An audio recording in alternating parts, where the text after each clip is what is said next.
Ever wonder how you go from that very first breath underwater to, confidently exploring shipwrecks and deep coral walls?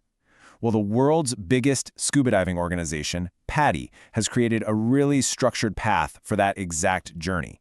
So today, let's explore how PADI helps you literally level up your underwater adventure. All right, so here's our game plan. We're going to start with the PADI diving ladder, the core certifications. Then we'll take a really deep dive into the advanced open water course itself, what's in it, how it's structured, and we'll even tackle the controversy around its name. And finally, we'll look at the path from being a recreational diver to becoming a PADI professional. You see, the whole PADI system is all about progression. You should really think of it like building blocks. Each certification you earn gives you the foundation, the knowledge and the skills that you're going to need for the next one.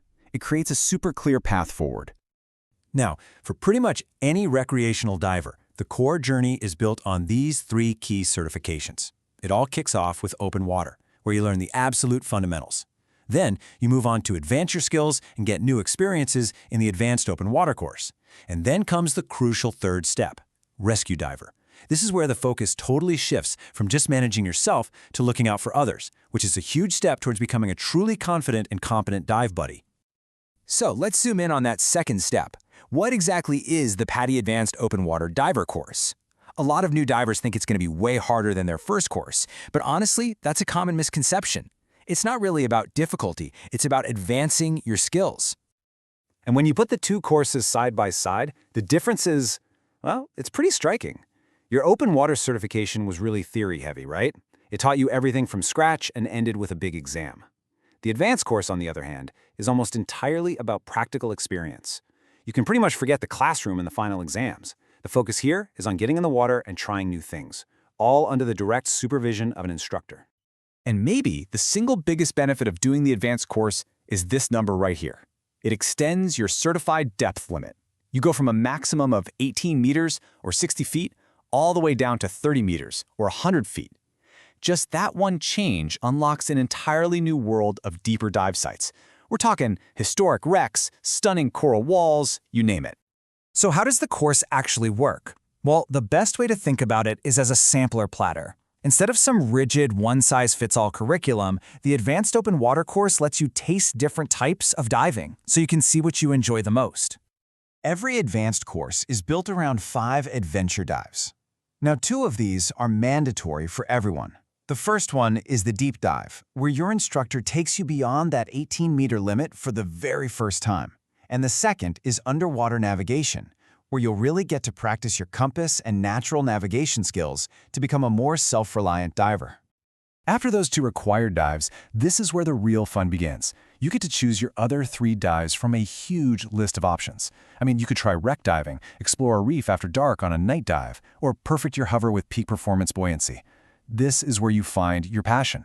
You might discover you're a total wreck fanatic, a macro photography lover, or a deep diving enthusiast. It really is a choose-your-own adventure.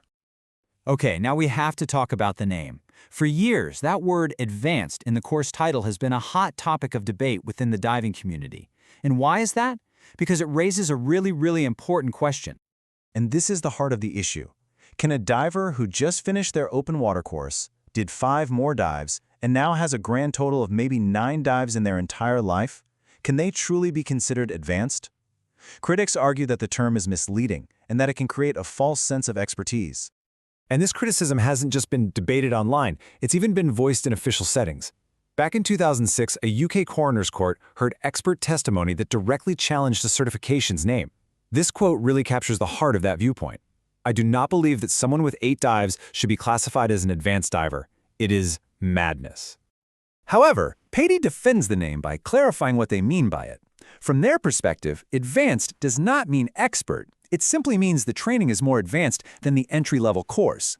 The goal isn't to create an expert overnight, but to advance a diver's skills, experience, and confidence in a controlled, supervised environment.